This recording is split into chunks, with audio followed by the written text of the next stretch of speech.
This is one of the oldest and biggest street markets in all of South America.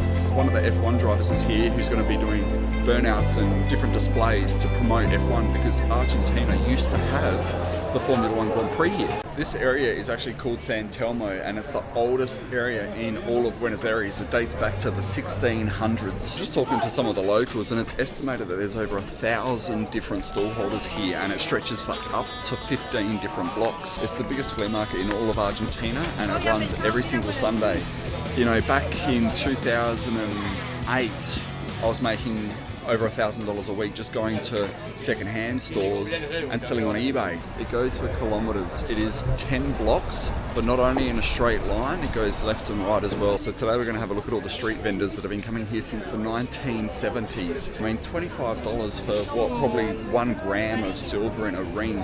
The price of silver's just gone too expensive that it's just not worth buying the silver jewelry anymore. And look, there's even more down here. All these stalls, we've got the whole area covered in them. Look at the line just to get a photo with these little character figures on the chair. Apparently that's a famous character in Argentina, but you can see by the line that there's a lot of people that want to get their photos with it. Little things like that, you know, the point of difference on having stuff available for people to attract them to an area out the front of a coffee shop or whatever, not that that is, but I can't believe how many people are lined up just for a photo. I don't even know where to go. There's bloody vendors on all sides. A lot of people selling their terrari artwork. I guess there's not going to be a whole lot of opportunity to sort of thrift and flip because most of these people are obviously here to make the money themselves. It's not like a garage sale flea market where people go to hock second-hand stuff off to get rid of it.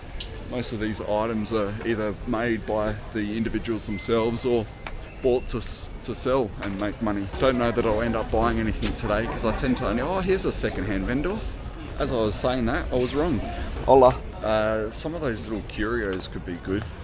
I spoke about it in the last video. When I was in America, I spent $300 and I bought a bag of patches, pins, buttons, all World War II, German war related, if you know what I'm referring to, and KKK stuff. So there's a lot of obscure things that just is extremely rare in Australia, which is how I was able to turn the $300 of a shopping bag of these little pins, buttons, badges into $16,000 in Australia. And I did zero of the work. I took it all to an auction house and they drip fed it through over the space of 3 months. Every auction they'd sell 30, 40 of my items and it just was easy, free money. It paid for my entire holiday. My kids, myself and girlfriend at the time, spent 2 weeks doing Disney, all the theme parks. It was a $13,000 holiday. And that one flea market I went to paid for the entire trip. And if you find these opportunities walking around here, you can, they're called little figures and characters. You can quite easily afford to have free holidays all the time. And every location I've always been, I've managed to bring items back and effectively pay for at least half the holiday. Even going to Bali, buying duty-free alcohol and selling it in auction in Australia. You pick up the duty-free 1 litre bottle of whatever for 30, 40 bucks and you sell it in auction for 70, 80. That's what people are doing. You bring over the novelty items or the fake AirPods, earphones, etc. Like the Apple products that they sell in the countries where not everything is legitimate. When I went to Vietnam, I brought back fake Yeezys and Supreme clothes because that was trending at the time and made another few $1,000s, fake Rolex watches, etc. People need to think outside the box on what they can do to get ahead, and so many people don't because they're lazy, and then they talk about not being able to afford things, but they can't afford things because they're lazy. Gives you some perspective on what's available to you. But how awesome a setting is this? The thing is, this is 10 blocks of market stall holders. I've only seen that one so far that is of second-hand stuff. Everything else seems to be what people are making or what they are buying cheaper to then flip for more. It's good that when you don't see all of the same stuff. I've seen about, 10 different belt sellers so far, but there's not like a lot of the same repetition that you see as you do in Australia. 1,000 stall holders every single Sunday coming to the same place for the last 50 odd years. There are a few different shipping companies in South America that will post. I think they charge generally by the kilo. It's not cheap. It's about I can't recall. I did look into it and I thought it's just not viable. I guess it depends on what it is you're shipping. If I can send some fake watches back, for example, that are turning, $20 into $200, then it might be viable, but nothing lasts forever. If you've got 20 of the same watches, you need 20 buyers, but after they've seen the first 1, 2, 3 sell, they know what it is and they think it's common, and they keep seeing the same stuff, so people stop buying it or the prices get cheaper. So you got to look for variety, and you've also got to look for what works. Tobacco pipes used to do really well, like even if you had the meerschaum pipes, the old clay pipes, some of those used to be $300, $400, $500. The old wear collectors are few and far between these days, so it's a lot more difficult to make money on that sort of stuff. And when it comes to currency, unless it's silver and gold always does well, but people only buy what's in their country when it comes to currency, and a lot of military, for example. People don't buy other countries' collectibles. But this market here, it's said to take 2 to 4 hours, depending on how thorough you are looking at all the stall holders, to get through it. The thing as well is some market stall holders open up at 8 o'clock, some open at 10. So if you don't come early, you're going to miss the ones that set up early that might have the bargains. I've sold some cow hides back in Australia for $300. The amount of chess sets that I had when my kids were little, I had nice marble ones, and you knock them over and they bloody break, so I was always happy to glue them back together. Chess is a really good sport to get your kids into a game. Oh, these are really nice. Hey, I want to get some of these. How much is it? ¿Cuánto está? 3,000. Thank you, sir.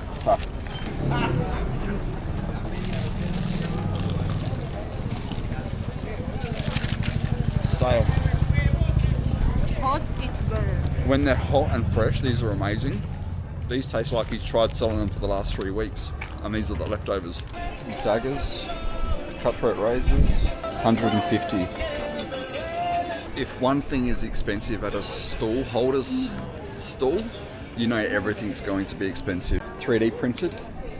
That's so cool how people have the ingenuity to create all these 3D printed items, all the Pokemon toys, etc. But $150 for a cutthroat razor. That's ridiculous, and that's US. So when they refer to dollars, they price either in the Argentinian pesos or American dollars. So with the currency here, the Argentinian pesos, if it's 26,000, it means it's 26 Australian, or it's like, 17 American. Do you imagine the time it would take to put all these together? I do not have the patience to display stuff. I mean, even the effort that they go to set all this up. It's what makes the difference between a sale or not, though.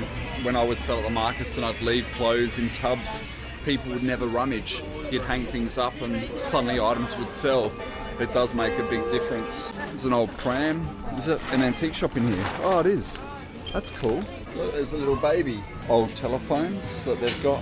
Do you know, years ago, this was the first camera I used, the Sony Mavica, when I was doing eBay. Because the floppy disk was good. You didn't have to downscale the size of your photos, because eBay didn't have the ability back then to put large photos online, so you had to use floppy disks. And these were doing so well because this was actually a good digital tape deck player, and I was going to cash converters and just buying the old camcorders, and I was buying them from cashies for like $80, putting them on eBay. When eBay first came out, selling them for $300. Hola. Oh, you want to smile? Yeah.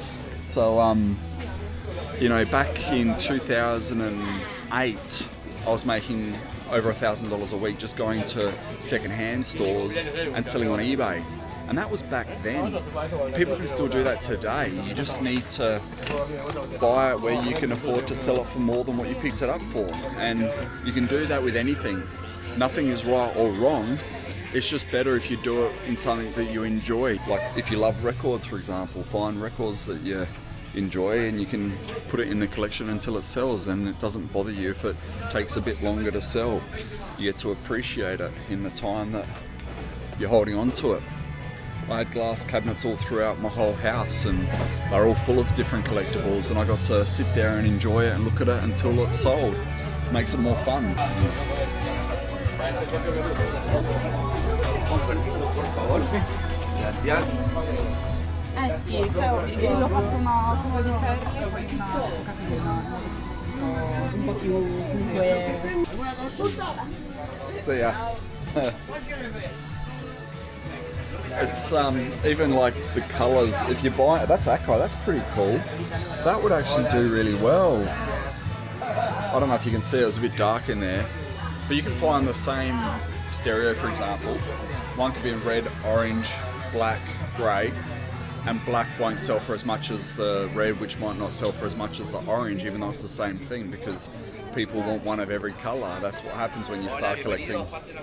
When I film in Australia, I was doing thrifting videos and garage sale videos. If I was walking around and filming a vendor like this, for example, he does old saddles for the bicycles, that's cool.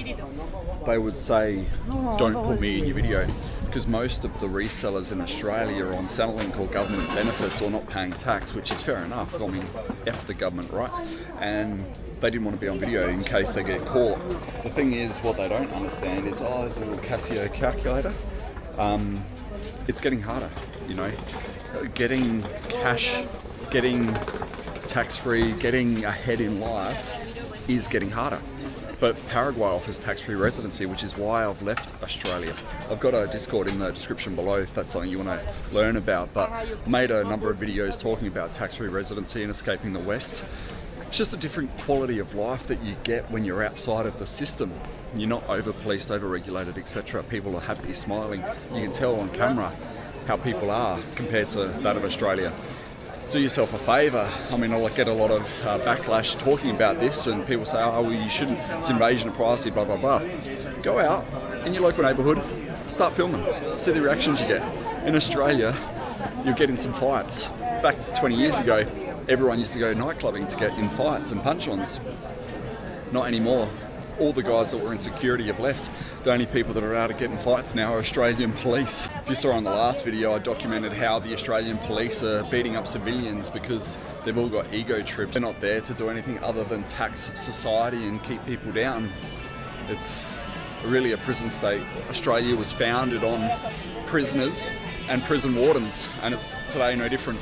All the taxpayers are, in effect, prisoners of society and the overtaxed country that it is, and they've got law enforcement with the whip cracking everyone to make sure that they do what they're told. Original Norwegian dolls I've sold for $300 each. I bought 6 at an auction for, I think I paid $50, and I turned it into $1,200. These opportunities are available every single day. You just need to know where to look. eBay and whatnot are where you can sell for the premium prices. Auctions are where you can source for the discount prices. Depends on what it is you're wanting to do. I was a volume seller, so I used to sell through auction just to move the amount of volume that I was buying, because you get 5-10 grand a week per auction and it still adds up. Might be worth 10-20 grand, but if you're still getting half of the value and doing zero of the work, you don't have to sell individual items and wait weeks or months for items to sell. Move it through, get the money, go and buy, source it cheap somewhere else and keep flipping it. You get out what you put in. I was just buying volume, selling volume and getting half of what something was worth, but I was buying it for a quarter of what it was worth. So I was still making money. See?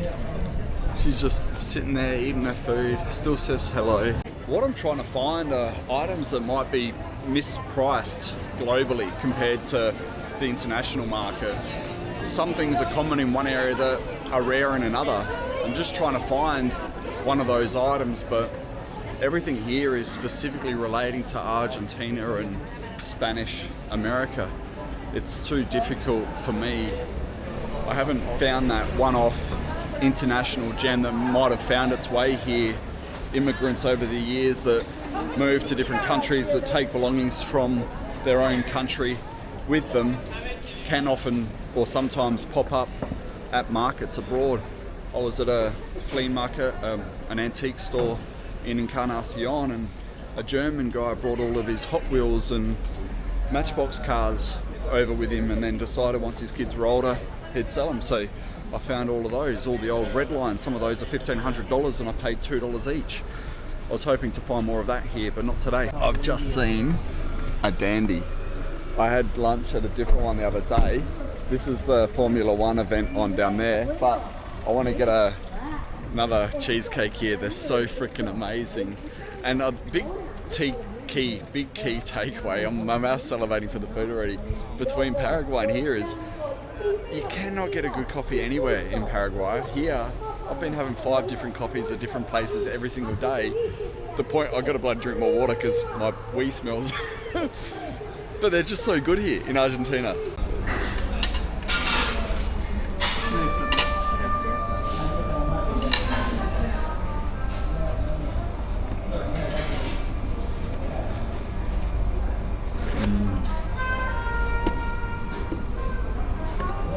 I had to get another one. So good. Pistachio cheesecake at Dandy. Gotta try it. Tickets were all sold out. I only found out about the F1 event here at Argentina yesterday, and look at all the people. Obviously a massive turnout.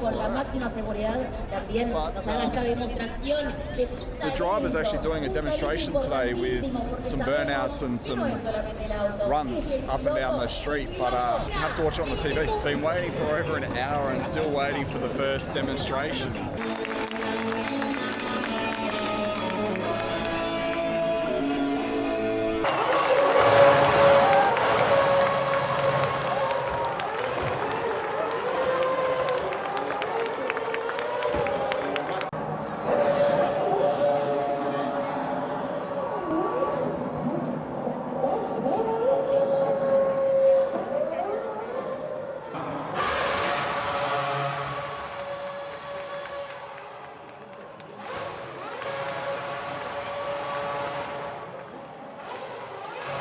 See, this is more about the freedom that you get being in places like this. You would think that governments would encourage people on electric vehicles, given the climate change supposedly, which is another bullshit thing. There's no such thing as climate change. But you don't register electric scooters. They don't need fuel, so the government can't make money on taxes from you paying for the fuel. In Australia, they're actually looking at increasing or making taxes for electric vehicles for every kilometre you drive, because it's all about a freaking taxable society. Where does 90% of your taxes go? It doesn't build roads. If you still believe that, again, you're an idiot. When I left Australia, this was the only jacket I brought, and this is the first time I've had to wear it. It's actually not very warm, but it's freezing outside, and I really didn't want to bring too much clothing or baggage or luggage or whatever you want to refer to it as with me. And it's quite annoying because I want to downsize the amount of clothes I've already got. Hola! Hola, brother! Yeah. Hey! ¿Cómo se llama tu canal? I don't know what he said. If you know Spanish, you can work it out. I love how dressed up all the little girls are. Hola! Hola! So many of them have such style. Walking around the city of Buenos Aires today, some of the girls look so classy and elegant. Their mums have put a lot of effort into picking their wardrobes for them. And all I've got is this freaking Adidas jacket. I thought, because at least if I'm going to the gym, it's something that I can wear to and from that's casual, but I haven't got anything nice to wear out for dinner. Gonna go to this Irish pub. I actually haven't had a schnitzel for like 2 months and I quite miss it, so I figured I might be able to find one here. Let's have a look if they've got one. So dark.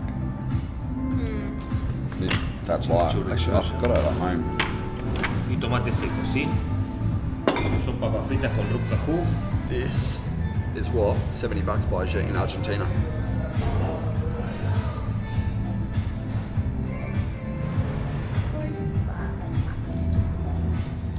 Steak's actually a bit chewy.